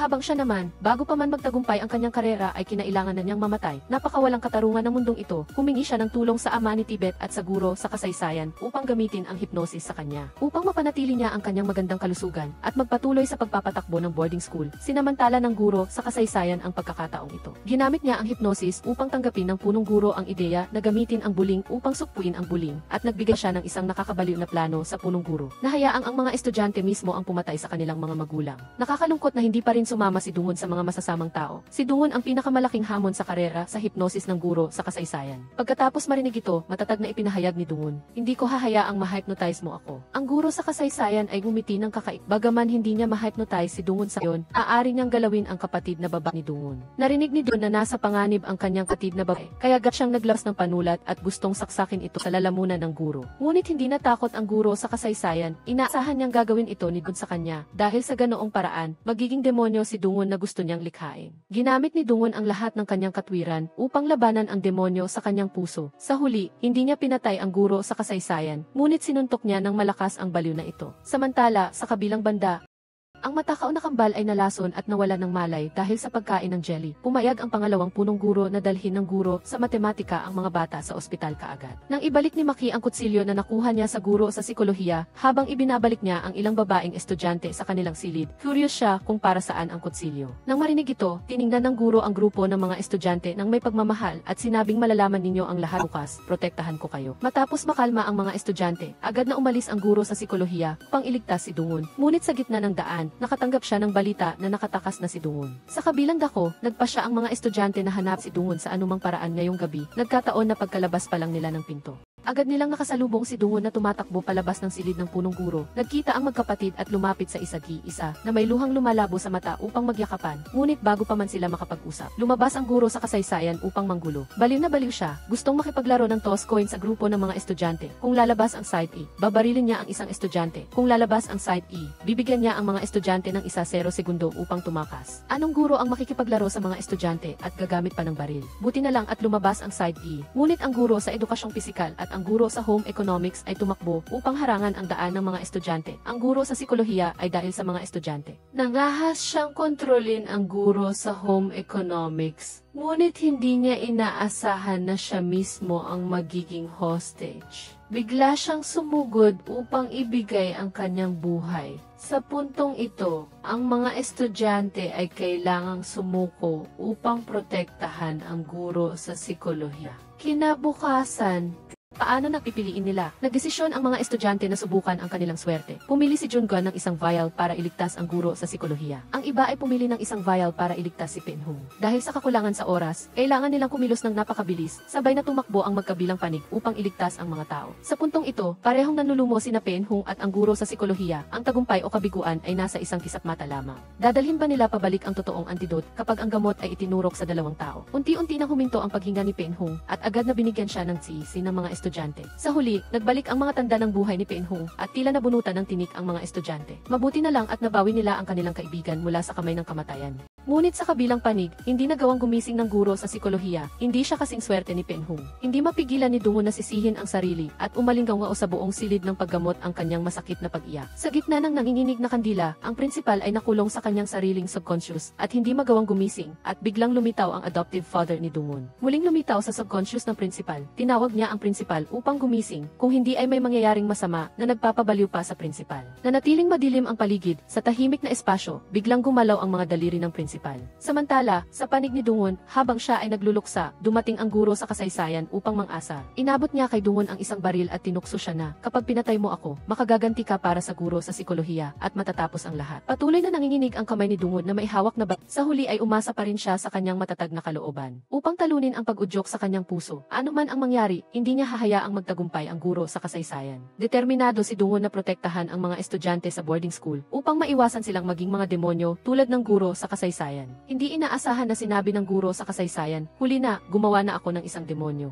Nang bumalik sa na nakayuko at malungkot, nalaman ni Naidu na namatay na ang guro sa psikolohiya, kaya hindi niya napigilang suntukin ang guro sa kasaysayan. Ngunit pinayuhan ni Dungon si Naidu na kumalma, dahil sa isang taong tulad ng guro sa kasaysayan, mas lalo kang nagagalit, mas lalo siyang natutuwa, pagkatapos ay nag-usap si Dungon at ang kanyang kapatid. Kailangang pigilan ang masasamang gawain ng guro sa kasaysayan, kung hindi ay patuloy na magsasakripisyo ang mga tao, at naisip nila na sana ay magising ang prinsipal. Tiyak na may paraan ang prinsipal upang harapin ang guro sa kasaysayan, kasabay nito ay nagpasya din ang vice-principal na pigilan ang guro sa kasaysayan. Sa sandaling ito, pumasok ang guro sa kasaysayan ng may pagmamalaki. Inutusan niya ang aresto sa guro sa matematika at pinilit vice-principal sa paaral ng mga donyo, kung hindi ay papatayin niya ang guro sa matematika at lahat mga estudyante. Pinag-usapan ng Kambal at ni Pen na ang mga nawawalang kaklase ay nagbalik at tila ganap na silang nagbago. Ang dating bayolente ngayon kasing amo na ng tubig, ang dating maingay gon ay hindi na nagsasalita o ngumingiti, ang lahat ay naging nakatakot. Sa lalong maging panahon, napansin din ni Ki ang abnormalidad ng niyang mga kaklase. Ang ilang basagulero naging parang mga domestic robe, nagbibigay ng moral na pananalita, naglilingkod ng buong puso at masigasig na nagpagulo sa isipan ni Dung at ng iba pa. Palaging nararamdaman ng mga kaibigan na ito ay mukha kakaiba, kahit si Bill, na pinakamalapit kay Feng, ay malam na lamang nakikita si Feng. Ang kanyang mga mata walang kislap, ang kanyang mukha ay walang buhay, at alam niya lang na kailangang sundin ang mga utos ng guro. Pinaalalahanan ng vice-principal si Feng, na sa mga araw na ito ay iwasan ang mga kaibigang nabago na. Sinabi ni Dungon sa lahat na maaari silang magtiwala sa vice-principal, kahit na mukha siyang matapang, mahal niya ang bawat bata, bigla nilang naalala sina Tibet at Naidu. Matagal na sinala ng guro sa pagtuturo ng gawaing bahay. Hinulaan ni Dungon sila ang susunod target sa laro ng guro sa kasaysayan. Habang nagsasalita, lumitaw ang guro sa kasaysayan tulad ng isang multo. Nagpanggap siyang sinabi na matagal na siyang gustong makita ang muling pagkikita ng magkapatid na Dungon at Maki, mula pa noong unang araw na dumating si Maki sa paaralan. Nang pumasok siya sa kagubatan upang hanapin ang mga tukas na kaibigan, narinig niya ang kanyang kapatid na lalaki na sumisigaw na parang baboy na kinakatay sa kagubatan. Ngunit ang nakakagulat sa lahat ay, ang guro sa kasaysayan ay sadyang kinuha ang nail clipper at ginup ang laman ni Dungon upang magsalita siya, pagkatapos marig ang masakit na karasan na ito. Naramdaman ng mga estudyante sakit dinanas ni Dungon sa sandaling iyon. Si Maki na palaging kalmado ay hindi rin nakapagpigil at niyang patayin ang taong diw sa harap niya. Ngunit sinubukan ni Dungon na pigilan ang kanilang mapusok na aksyon.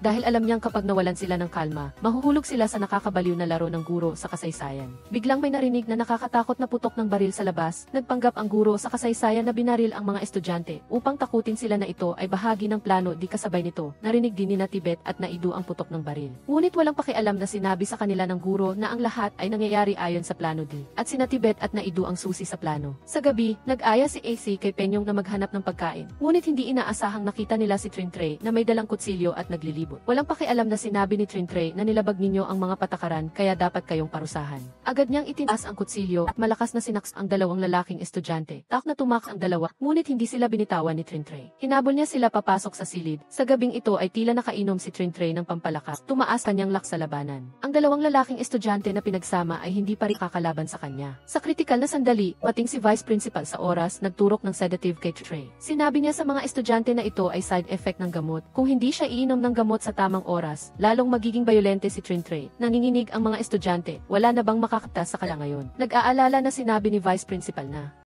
siguro tanging ang taong iyon lang ang makakabaliktad ng sitwasyon. Ang magulong sitwasyon na dulot ng guro sa kasaysayan, sa kabilang panig, ang nabab na guro sa kasaysayan. Sinabi sa magkapatid na Jungon na ang ano ay inilunsad na, ang oras ng paghihiganti ay dumating na. Pagkatapos magising, natuklasan ng mga magulang ng mga estudyante na sila ay nakatili sa loob ng boarding school, habang nalilito pa sila. Masayang lumitaw ang guro sa kasaysayan, narinig niyang sumisigaw ang mga magulang na kung hindi niya sila kakawalan ay hindi sila magbibigay ng donasyon sa paaralan. Bigla siyang natawa dahil walang silbi ang kakaroon ng maraming pera ng mga magulang na ito. Sa kanyang plano, lahat ng mga magulang na ito ay kailangang mamatay.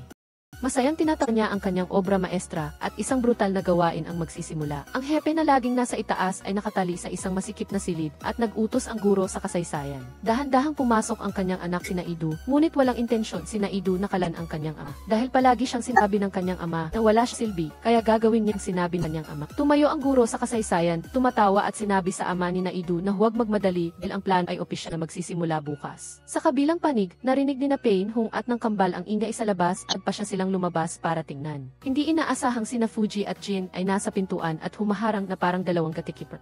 Sa utos ng guro sa kasaysayan, nagbabantay sila dito upang hindi makalabas ang mga kaklase. Dahil bukas ay makakaganti na sila sa kanilang mga magulang, na walang awang tinalikuran sila, at ang grupo ng mga estudyanteng walang magulang na dumating ay nakakulong sa isang silid. Natuklasan nila na ang mga magulang na naaresto ay mga taong maimpluwensya at makapangyarihan sa lipunan. Bukod pa rito, ang alitan sa pagitan nila at ng kanilang mga anak ay napakalalim at umabot na sa punto na nais nilang patayin ang bawat isa sa susunod na araw. Ang guro sa edukasyong pisikal. Sinimulan niyang ipatupad ang plano sa mga estudyante gamit ang hypnosis. Sa ikatlong araw, bawat isa ay pumili ng sandata na madaling gamitin tulad ng mahabang espada, yoyo, pamalo, baril at iba pa. Ang mga sandata na maaaring makapatay ng tao ay gagamitin nilang mga mahal sa buhay. Sa panig ng magulang, masayang ipinakilala sa kanila ng guro sa kasaysayan ang patakaran ng laro ng planong ihi na binanggit niya noon. Ito ay ang pagtakbo ng mga magulang at paghabol ng mga anak. Kung sino man ang maabutan ng bata ay mamamatay. Narinig ng mga magulang ang isang kwentong kotsero. Paano magagawang sakta ng kanilang mga anak ang kanilang mga magulang? Kaya ipinahayag ng guro sa kasaysayan ang mga salitang sinabi ng mga gulang. Nang pumunta sila sa boarding school para sa panayam, may nagreklamo na ang kanilang anak ay hindi nakikinig, nakakahiya. May nagreklamo na ang kanilang anak na babae ay masamang babae. May nagsabing ang kanilang anak ay walang silbi. May nagsabi na hindi dapat mabuhay ang kanila. Ibinigay ng guro sa kasaysayan sa mga estudyante.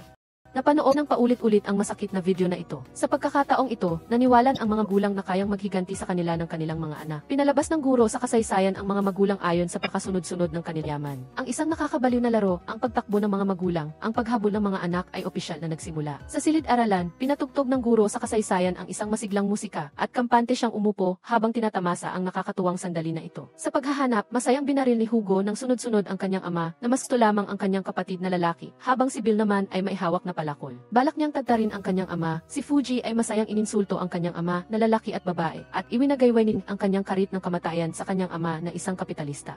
Iwinagayway ni Chine Trey ang kanyang espada at siksak ang kanyang na tinakuran ang kanyang asawa at mga anak, habang si Nadil naman ay naghanda na gamitin ang tawa ng kanyang upang maglaro ng isang madugong laro ng golf. Ang lahat ay nawalan na ng kontrol. Ang boarding school ay agad na naging hunting ground. Biglang duming ang mga estudyanteng hindi na-hypnotize, ginamila ang lahat ng ilang lakas upang pigilan kanilang mga nababaliw na kaibigan. Ano man mangyari, hindi nila hahayaang madungisan ang kanilang mga kamay ng dugo ng kanilang mga magulang. Lumipat ang eksenas. Naunawaan ni Vice Principal at Dungon na tanging ang pagising ng principal ang makakatapos sa gulo na ito. Nagdesisyon si Dungon na gamitin ang kanyang pumatay upang gisingin ang principal long sa kanyang subconscious.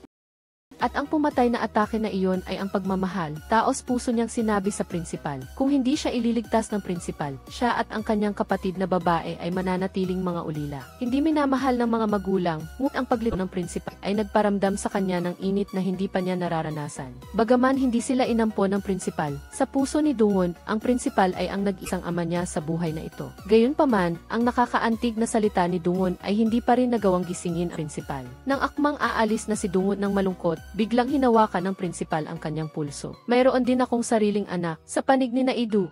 Sa pagkatapos matakot ang ama ni Naidu at naihi sa kanyang pantalon, tumawa si Naidu at inihagis golf club. Sa huli, tinatakot lang pala niya ang kanyang makasariling ama at hindi talaga siya na brainwash. Dahil pagkatapos masaksihan ang pagkamatay ng guro sa psikolohiya, napagtanto ng guro sa pagtuturo ng gawaing bahay na ang lahat ay nangyayari sa isang kakaibang paraan, kaya huminto siya at pinakawalan sina Naidu at Tibet. Bagaman pansamantalang ligtas na ang ama ni Naidu. Ngunit hiniling pa rin ni Naidu na kainin niya ang hypnotic cake upang malimutan ng ama ni Naidu ang nangyari ngayong araw at upang makapagpatuloy siya sa pag-aaral sa boarding school. Hindi maunawaan ama ni Naidu kung bakit kakaiba ang paaralan na ito. Bakit gusto pa ring mag-aral ng kanyang anak dito? Sa madaling salita, maaaring hindi naiintindihan ng matatanda. Siyempre, dahil may taong mahal sa paaralan at tinamaan ng pana ng ibig, kaya ano pa. Ang guro sa kasaysayan ay nalubog pa rin sa kasiyahan ng pagpati. Bigla siyang dinikita ng isang malamig na baril sa kanyang sentido at ang taong dumating ay walang iba kundi si Tibet. Ang guro sa kasaysayan ay hindi natakot sa baril na nakatutok sa kanyang ulo, kundi ginamit pa ang lahat ng paraan para galitin si Tibet. Sinabi niya kay Tibet, ang ama ni Tibet ay gustong umalis sa boarding school noong una upang umuwi kasama ang kanyang anak. Hindi matanggap ng guro sa kasaysayan na tinalikuran ng ama ni Tibet ang organisasyon.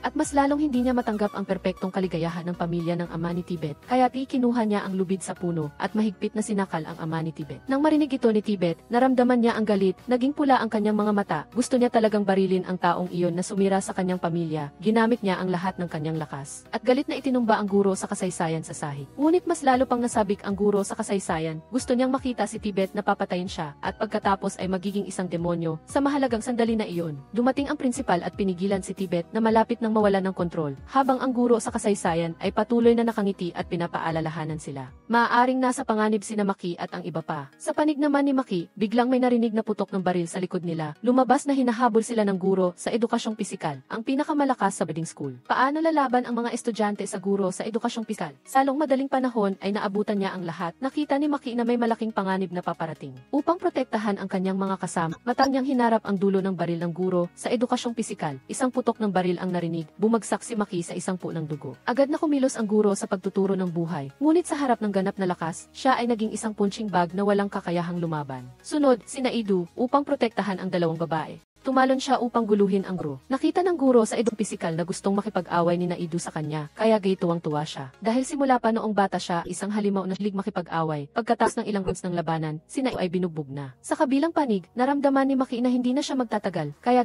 bago siya mamatay, gusto pa rin niyang makita ang kanyang kapatid na lalaki. At sa pagbanggit sa kanyang kapatid, dumating na nga ang kanyang kapatid. Gaya ng inaasahan, nang banggitin si Tuto, dumating si Tuto, nasaksihan ni Bon ang pagsara mga mata niyang kapatid na babae sa niyang mga bit. Ang kalmadong mga mata ay biglang napuno ng galit. Hiniling niya kay Tibet na agad na dalhin si Maki pabalik sa boarding school.